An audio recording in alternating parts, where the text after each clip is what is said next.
Welcome to Insight, a series exploring the deeper philosophies of renowned traditional martial artists, hosted by Ray Hughes, a martial artist with 50 years of experience. Hey, welcome to the show.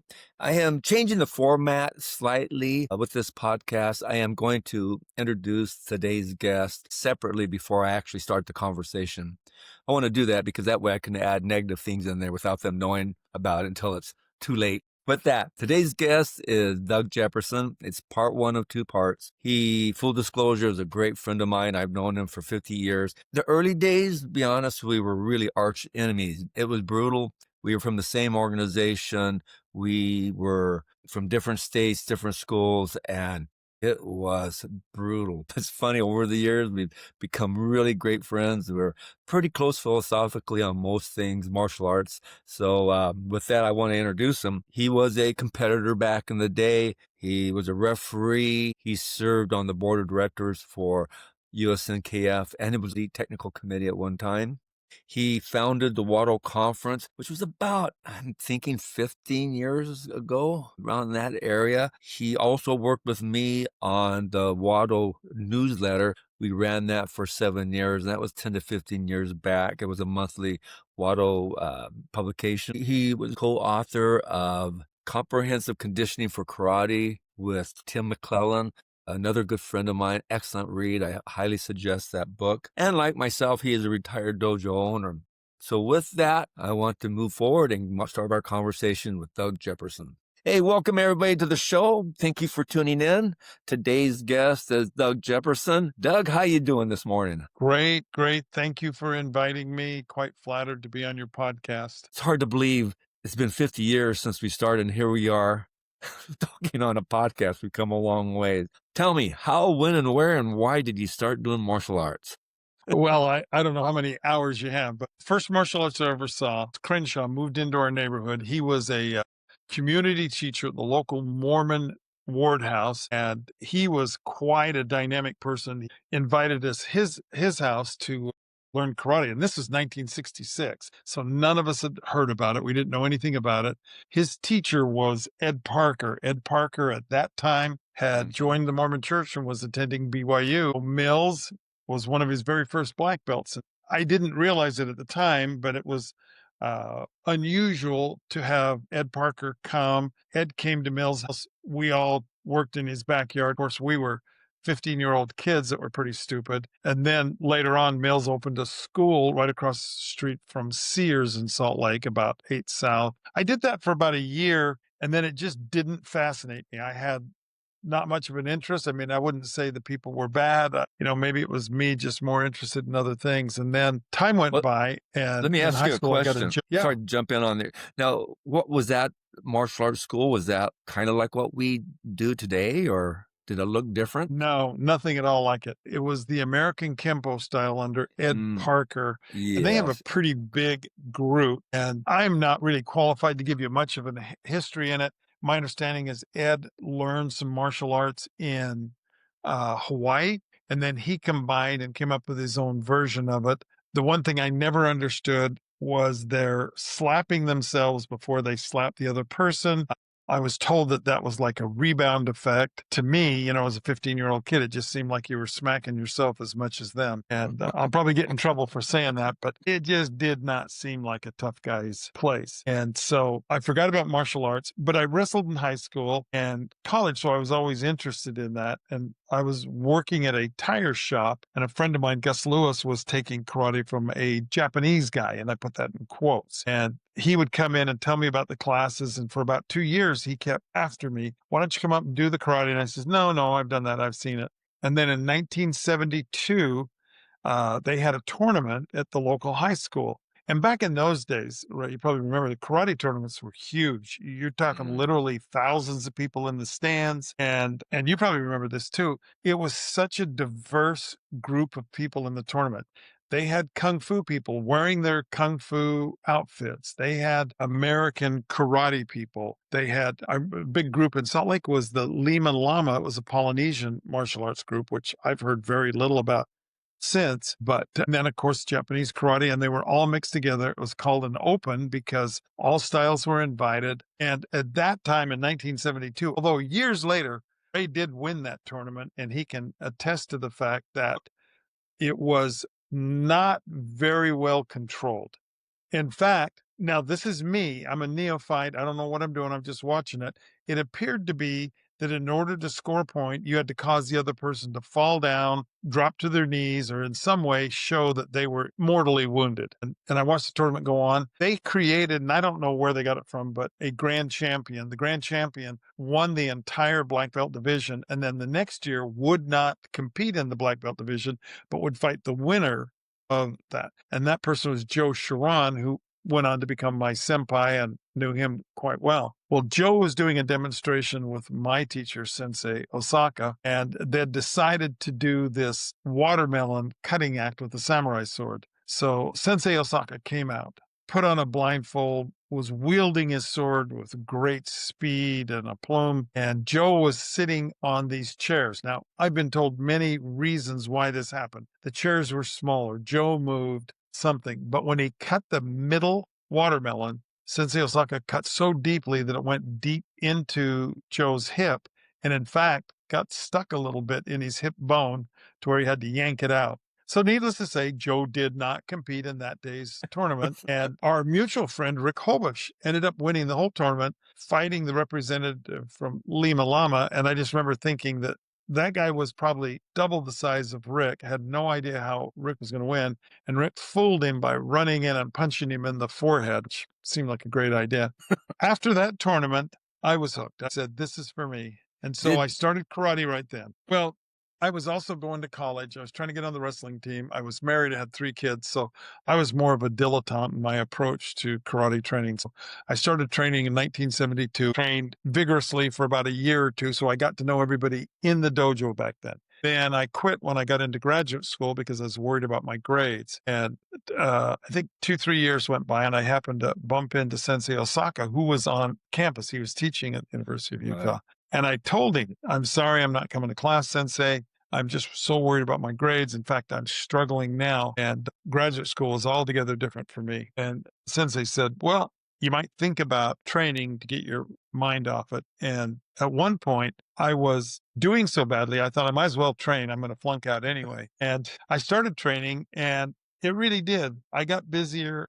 I worked on my schedule more, and my grades improved dramatically. Although it probably helped that I got divorced. That did free up a lot of time. And so I didn't really start training seriously. I trained 1972, 73, 74, and I trained just off and on when I could, like weekends or stuff like that, until about 1978. Then I came back and started training much more seriously. And that's about the time I met Ray. I kept hearing about these guys from Arizona, and I'm not sure who or why, but they decided to shade the stories with characterizations. These guys are all out on some sort of parole release. They're convicted killers coming up here to train with us. They're not very good characters. Now, Sensei Osaka never said that, so I can't tell you how this all started, but there was definitely a competitive approach to it. In fact, Rick Hobish, who was one of Sensei Osaka's very first black belts, and as I mentioned, he was a grand champion in 72. The guy really did a lot for the organization. He opened a school across the valley, and within a few years, he became the enemy,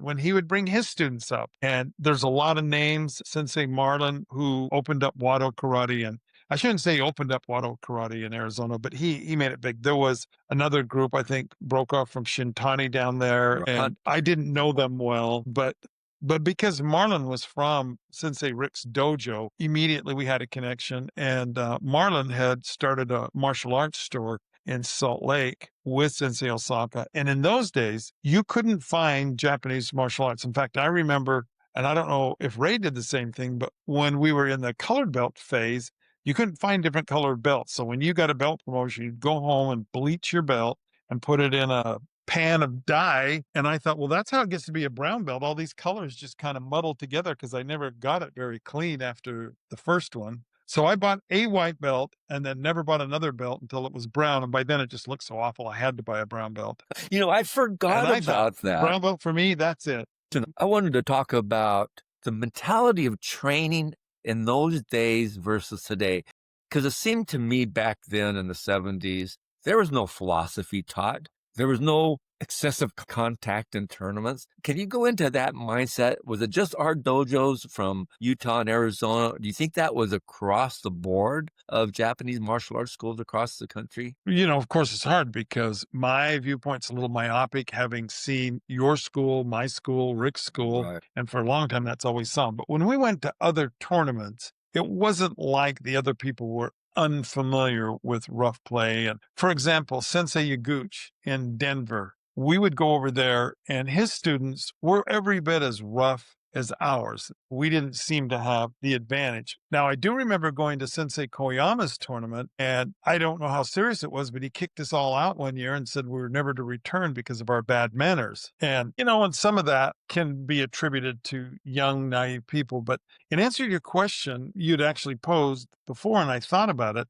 The Japanese instructors that came over to the United States, most of them came, and I'm talking all styles. It was a window about 1965 to 1975, almost whether it's Shotokan or Wado. Of course, there was Oshima down in Southern California and Nishiyama, who sort of were ahead of the pack. But particularly Wado, it was absolutely that time period. And they were almost all college boys. And we found out later that when these people came out of college, there was almost no curriculum. They might do 5 P-nons, and the rest was hard physical training and fighting. And that's what they knew about, and that's what they were taught. Our teacher, Sensei Osaka, and I don't think I'm speaking out of school because I asked him about it. He studied, I'm probably going to say it wrong, but it was a Nihon Jujitsu Kempo. He said it was a kind of an amalgamation of jujitsu and karate. And he said he had never seen Wado before in his life, but he went out to the University of Nihon. They called it Nichidai. He wanted to play American football. He absolutely loved American football. So he kept going out there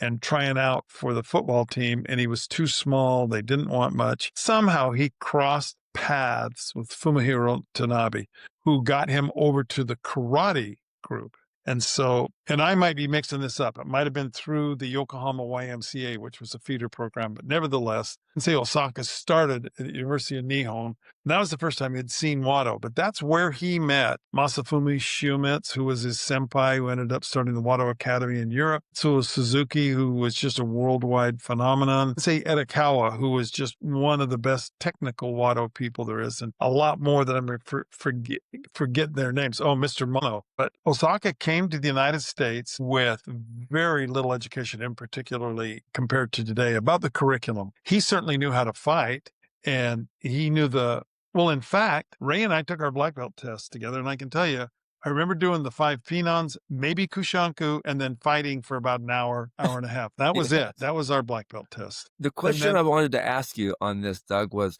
the mentality of those Japanese instructors, because you think they were young, because they seemed pretty harsh in those days. I remember I started with Sensei Marlin, and he was teaching like the Japanese. Obviously, that's what all the instructors were doing at that time. And it was brutal. I mean, I was going to quit every single day. I could not wait for that class to end. And when it ended, that was going to be it. And then for some reason came back the next day. Do you think that was across the board because these were just young Japanese instructors, or was it because of the brutality that they came out of? There was a couple of factors. Number one, when I mentioned most of the instructors came to the United States from 1965 to 75, that would put them in their 20s when they came, which meant they were born shortly before World War II or immediately after. If anybody studied any history in Japan, the country was absolutely devastated. The firebombing in Tokyo had wiped out over 300,000 people. The atomic bombs in Hiroshima and Nagasaki had wiped out legions of people and homes. Regardless of where you were, you grew up in a devastated country. And then like Sensei Osaka, he lost his father in the war, and almost everybody lost somebody, a brother, a father, or something. That had to affect their psyche. Then, this is my personal opinion, they were suffering from a failure of confidence about their country, because the Japanese, like almost every country I've ever met, they think they're the number one country in the world. Whether you're talking to Germans, Americans, or Japanese, they think we're the best. Yep. And suddenly the Japanese were faced with the reality of they were not quite who they thought they were. And then the Japanese were still suffering from this loss of the samurai spirit after the Meiji Restoration, there was a lot of organizations that were started, like the Budokukai, because they were desperate to save their old samurai spirit. And when a friend of mine, he had lived in Japan, nothing to do with martial arts, and he met Sensei Osaka and talked to him. And afterwards, he told me he's like a grandpa. And this at that time, Sensei Osaka was in his 20s. He says he's like a grandpa. Attitudes are very old fashioned. And I discovered with Sensei Suzuki and most of the Japanese that were involved in martial arts, there was a part of their heart that was lingering in the past. They loved that idea of austere training, of the Budo that they talked about. Yeah. We've since found out that a lot of that was a myth, legend that was created. Itobu, I think he wrote the Art of Bushido. Come to find out that he was living in America at the time. He going to college here. He loved America and he was romanticizing the past. But that's okay because we bought the romantic past. And the Japanese had very little educational background in teaching martial arts other than a militaristic approach. They had former soldiers. They were coming out of the war. So they taught in the dojo, just like it was military boot camp. And those of you that remember training back in those days, it was very reminiscent of a military boot camp. No sympathy whatsoever for being tired, being hurt, dropping out. Ray and I both shared the stories that if someone got hit in the face, they had to apologize to the person that hit them. And you realize what that does to your psyche and what message. I can't explain why people like Ray and I liked that back then. Maybe we were also a product of that, but our parents were products of the Depression and World War II. That can't create people that have a lot of empathy for someone who doesn't feel validated because everyone in the room doesn't like their shirt. So I think that's a rather circuitous way to go around. I think it was some of the times that we were growing up in. I think that the educational process, like I say, for the Japanese instructors was very limited. The fact that they didn't know much curriculum, they had to fill up that hour and a half some way. And so we would do a little bit of kata and then say, okay, let's just fight. And we fought everybody in the class and rotated around. In fact, and I've heard this from a lot of people, most of the best fighting was in the dojo, not in the tournaments. The thing that I just remember back then, first of all, the thought of suing somebody for excessive contact or abuse never crossed the minds of any of us. And I remember fighting barehanded and just getting hurt every time you competed and never saw anything about it. I thought it's called martial arts. It's a different world. But I'm thinking back then, seemed more abusive. It just seemed like higher ranked people would abuse lower ranked people. And again, I don't know if it was just our organization or was that kind of across the board in the United States? Again, it could be our organization. A friend of mine, Mike Berger, was involved in Shotokan and they were under Nishiyama and their training was pretty tough. It was pretty brutal. I don't know if it compares to ours. And you're right about it being very brutal. No empathy whatsoever for the people who got hurt. But then we had people lining up to join the dojo. So you're never worried about, gee, we lost some. Somebody said this about another sport, but I think it's applicable to ours. We didn't necessarily train people to become tougher. We drove out all the weak ones or the people who didn't have confidence. Because I know personally of some people that had great ability, better than mine certainly, but they were just driven out. They just couldn't stand the brutality.